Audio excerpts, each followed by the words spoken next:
ನಮಸ್ತೆ, ವಿನೋದ ಕ್ರಿಯೇಟಿವ್ ಚಾನಲ್ಗೆ ಸ್ವಾಗತ. ನೋಡಿ ಬಂಧುಗಳು, ಇವತ್ತು ಬಿಳಿ ಚಿಕ್ಕಡಿಕಾಯಿ ತೊಗೊಂಡಿದ್ದೀನಿ. ಬಿಳಿ ಚಿಕ್ಕಡಿಕಾಯಿನ ಈಗೊಮ್ಮೆ ಮಾಡ್ತೀನಿ, ಚೆನ್ನಾಗಿರುತ್ತೆ. ನೋಡಿ, ಇದನ್ನು ಚಿಕ್ಕದಾಗಿ ಕಟ್ ಮಾಡ್ಕೋಬೇಕು.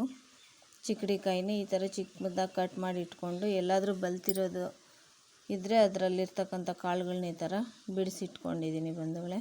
ಇದರಲ್ಲಿ ನಾರಿನ ಅಂಶ ಹೇರಳವಾಗಿರುತ್ತೆ, ಜೀರ್ಣಕ್ರಿಯೆಗೆ ತುಂಬಾ ಒಳ್ಳೆಯದು. ಮತ್ತು ಇದರಲ್ಲಿ ಕಬ್ಬಿಣಾಂಶನೂ ಇರುತ್ತೆ, ಐರನ್ ಕಂಟೆಂಟ್ ಜಾಸ್ತಿ ಇರುತ್ತೆ. ನಂತರ ಒಂದು ಪಾತ್ರೆ ಇಟ್ಕೊಂಡು ಇದಕ್ಕೆ ಎಣ್ಣೆ ಹಾಕ್ಕೊಳ್ತಾ ಇದ್ದೀನಿ, ಅಡುಗೆ ಎಣ್ಣೆ. ನೀವು ಯಾವುದಾದ್ರೂ ಬಳಸ್ಕೊಳ್ಳಿ. ನಾವು ಕೊಬ್ಬರಿ ಎಣ್ಣೆ ಬಳಸೋದು, ಅದರಿಂದ ಕೊಬ್ಬರಿ ಎಣ್ಣೆ ಹಾಕ್ಕೊಂಡು ಅರ್ಧ ಟೀ ಸ್ಪೂನ್ ಸಾಸಿವೆ ಹಾಕ್ಕೊಂಡು ಈ ಥರ ಸಿಡಿದ ನಂತರ ಈರುಳ್ಳಿ ಹಾಕ್ಕೊಳ್ತಾ ಇದ್ದೀನಿ. ನೀವು ನಮ್ಮ ಚಾನಲ್ಗೆ ಹೊಸಬರಾಗಿದ್ದರೆ ಸಬ್ಸ್ಕ್ರೈಬ್ ಮಾಡಿಕೊಂಡು ವಿಡಿಯೋನ ಪೂರ್ತಿಯಾಗಿ ಕೊನೆ ತನಕ ನೋಡಿ. ನಂತರ ಕರಿಬೇವು ಹಾಕ್ಕೊಳ್ತಾ ಇದ್ದೀನಿ ಬಂಧುಗಳೇ. ಹಾಗೆ ವಿಡಿಯೋಗೊಂದು ಲೈಕ್ ಕೊಟ್ಟು ಸಪೋರ್ಟ್ ಮಾಡಿ. ನೀವು ಒಂದು ಸಲ ಮಾಡಿ ನೋಡಿ ಹೇಗೆ ಬಂದಿತ್ತು ಅಂತ ಹೇಳ್ಬಿಟ್ಟು ನಮ್ಮ ಕಮೆಂಟ್ ಮುಖಾಂತರ ಹಂಚ್ಕೊಳ್ಳಿ. ಈ ಥರ ಎಲ್ಲ ಒಗ್ಗರಣೆ ಬಾಡಿಸ್ಕೋಬೇಕು. ಒಗ್ಗರಣೆ ಎಲ್ಲ ಸ್ವಲ್ಪ ಬಾಡಾದಮೇಲೆ ಚಿಲ್ಲಿ ಫ್ಲೇಕ್ಸ್ ಹಾಕ್ಕೊಳ್ತಾ ಇದ್ದೀನಿ. ಅಂದರೆ ಒಣಮೆಣ್ಸಿನ್ಕಾಯಿನ ಪುಡಿ ಮಾಡಿ ಇಟ್ಕೊಂಡಿರ್ತೀನಿ, ಅದನ್ನು 1 ಟೀ ಸ್ಪೂನ್ ಹಾಕ್ಕೊಳ್ತಾ ಇದ್ದೀನಿ ಬಂಧುಗಳೇ. ಮೆಣಸಿನ್ಕಾಯಿ ಹಾಕ್ಬೋದು, ಮೆಣಸಿನ್ಕಾಯಿ ಹಾಕಿದ್ರೆ ಬಾಯಿಗೆ ಸಿಗುತ್ತಾ ಅಂತ ತೆಗೆದಿಡ್ತಾರಲ್ವ, ಅದಕ್ಕೆ ಚಿಲ್ಲಿ ಫ್ಲೇಕ್ಸ್ ಹಾಕ್ಕೊಳ್ತಾ ಇದ್ದೀನಿ. ನಂತರ ರುಚಿಗೆ ತಕ್ಕಷ್ಟು ಉಪ್ಪು ಹಾಕ್ಕೊಂಡು ಒಂದು ಸಲ ಕೈ ಆಡಿಕೊಂಡು, ನಂತರ 1 ಟೀ ಸ್ಪೂನ್ ಅಚ್ಚ ಖಾರದ ಪುಡಿ ಮನೆಯಲ್ಲೇ ಮಾಡಿರ್ತಕ್ಕಂಥದ್ದು, ನಂತರ 1 ಟೀ ಸ್ಪೂನ್ ಧನಿಯಾ ಪುಡಿ, ಎರಡನ್ನೂ ಹಾಕ್ಕೊಂಡು ಒಂದು ಸಲ ಕೈ ಆಡ್ಕೋಬೇಕು. ಈ ಥರ ಸ್ವಲ್ಪ ಎಲ್ಲ ಹೊಂದ್ಕೊಂಡಾದ ನಂತರ ಚಿಕ್ಕಡಿಕಾಯಿನ ತೊಳೆದುಬಿಟ್ಟು ಈ ಥರ ನೀರಲ್ಲಿ ಹಾಕ್ಕೋಬೇಕು ಬಂಧುಗಳೇ.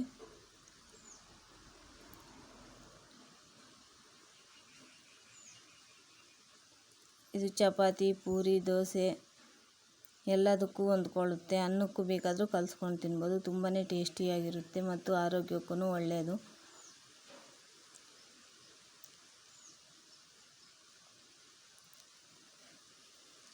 ನಂತರ ಚಿಕ್ಕಡಿಕಾಯಿ ಹಾಕ್ಕೊಂಡಾದಮೇಲೆ 1.5 ಸೌಟು ನೀರು ಹಾಕ್ಕೊಳ್ತಾ ಇದ್ದೀನಿ. ಯಾಕಂದರೆ ಎಳೆದಿರೋದ್ರಿಂದ ಚಿಕ್ಕಡಿಕಾಯಿ ಬೇಗ ಬೆಂದೋಗ್ಬಿಡುತ್ತೆ. ನೀರು ಜಾಸ್ತಿ ಹಾಕ್ಕೋಬಾರ್ದು, ಸ್ವಲ್ಪನೇ ಹಾಕ್ಕೊಂಡು ಈ ಥರ ಮುಚ್ಚಿಟ್ರೆ 1-2 ನಿಮಿಷ ಬೆಂದೋಗ್ಬಿಡುತ್ತೆ. ನೋಡಿ, ಮೆತ್ತಗೆ ಬೆಂದಿರುತ್ತೆ. ತೆಗೆದು ನೋಡಿಬಿಟ್ಟು ನಂತರ ಬೆಂದಿಲ್ಲ ಅಂದರೆ ಇನ್ನೂ ಸ್ವಲ್ಪ ನೀರು ಹಾಕ್ಬಿಟ್ಟು ಬೇಯಿಸ್ಕೋಬೇಕು. ಇಲ್ಲ ಚೆನ್ನಾಗಾಗಿದೆ ಅಂದರೆ ನೋಡಿ, ಉದುರಾಗಿ ಕರೆಕ್ಟಾಗಿ ಬೆಂದಿದೆ.